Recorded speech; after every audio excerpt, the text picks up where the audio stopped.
नमस्कार। कभी ये ख्याल आया है कि हमारे सोचने के पीछे असल में कौन सी शक्ति काम कर रही है? हमारी आंखें देखती तो हैं, पर उन्हें देखने की ताकत कौन देता है? जानते हैं, ये सवाल कोई नया नहीं है, हजारों साल पुराना है। तो चलिए आज इसी प्राचीन रहस्य को समझने की कोशिश करते हैं। केन उपनिषद की शुरुआत ही इसी सवाल से होती है। किसकी प्रेरणा से मन सोचता है?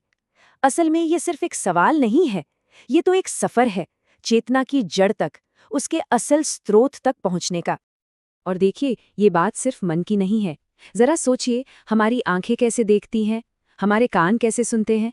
क्या ये अंग खुद ब खुद काम कर रहे हैं या फिर कोई अदृश्य शक्ति है जो इन्हें चला रही है? यही वो बुनियादी सवाल है जिसका जवाब हमारे प्राचीन ऋषियों ने खोजा। तो इन सारे सवालों का मतलब मन के पीछे, आंखों के पीछे, कानों के पीछे की शक्ति का हमारे प्राचीन ग्रंथों में एक ही बहुत पावरफुल जवाब मिलता है, और वो है ब्रह्म। हर अनुभव के पीछे का वो खामोश साक्षी। तो ये ब्रह्म है क्या? इसे परम सत्य माना गया है, हर अस्तित्व का स्रोत।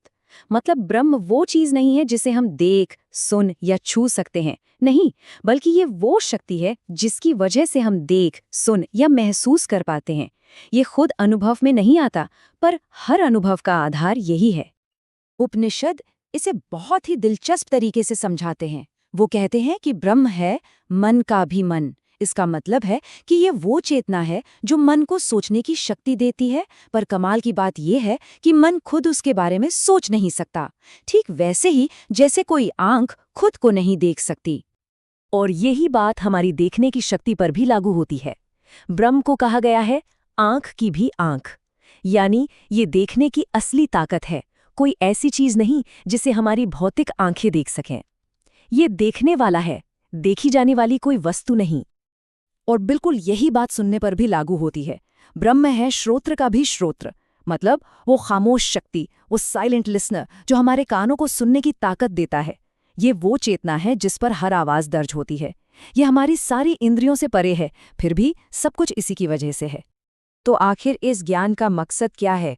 उपनिषदों के मुताबिक जो ज्ञानी इस परम सत्य को जान लेता है कि हर चीज का स्रोत वही ब्रह्म है, वो फिर जन्म मृत्यु के इस चक्कर से आजाद हो जाता है, उसे अमरता मिल जाती है।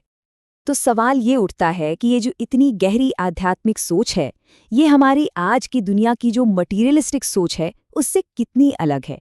इन दोनों रास्तों में फर्क क्या है? चलिए इस पर एक नजर डालते हैं। तो देखिए, यहाँ दो एकदम अलग अलग रास्ते हैं।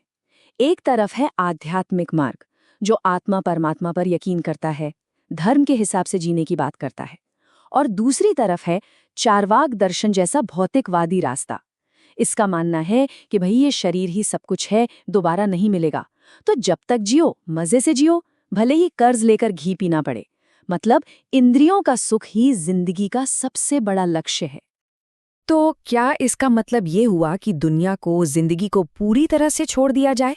नहीं, बिल्कुल नहीं। यजुर्वेद हमें एक बहुत खूबसूरत रास्ता दिखाता है। एक ऐसा सिद्धांत जो सिखाता है कि दुनिया में रहो, पर दुनिया के होकर मत रहो। और ये है वो शक्तिशाली मंत्र। इसका सार बस इतना है कि इस ब्रह्मांड का जर्रा जर्रा, कण कण उसी एक परम शक्ति से भरा हुआ है, उससे अलग कुछ है ही नहीं। सोचिए, अगर ये बात सच में समझ आ जाए तो हमारा नजरिया ही बदल जाएगा। और इसका संदेश बहुत ही प्रैक्टिकल है। ये कहता है कि दुनिया का आनंद लो, पर त्याग की भावना से। मतलब जो भी यहाँ है उसका इस्तेमाल करो, लेकिन बिना किसी मोह या लालच के। हमेशा ये याद रखते हुए कि इसमें से कुछ भी हमारा नहीं है, सब कुछ उसी एक शक्ति का है। इसी को कहा गया है तेन त्यक्तेन भुंजी था। तो सवाल ये है कि इस महान फलसफे को अपनी रोजमर्रा की जिंदगी में कैसे लाया जाए? इसे हम 3 आसान पर बहुत गहरे कदमों में समझ सकते हैं। पहला कदम है जानना। ये मानना, ये स्वीकार करना कि एक दिव्य शक्ति है जिसने इस दुनिया को बनाया है और वही इसे चला रही है। दूसरा कदम है उपासना, उस शक्ति का धन्यवाद करना, उसकी स्तुति करना। और तीसरा और शायद सबसे मुश्किल कदम है समर्पण, अपने मैं को, अपने ईगो को उसी परम शक्ति के हवाले कर देना। तो ये पूरी बातचीत, ये पूरी खोज हमें एक आखिरी और सबसे बड़े सवाल पर लाकर खड़ा कर देती है। अगर हमारी इंद्रियां, हमारा मन, चेतना का स्रोत नहीं है, अगर वो सिर्फ साधन हैं, टूल्स हैं, तो फिर हम असल में कौन हैं? ये वो सवाल है जिसका जवाब हर किसी को अपने अंदर ही खोजना होगा।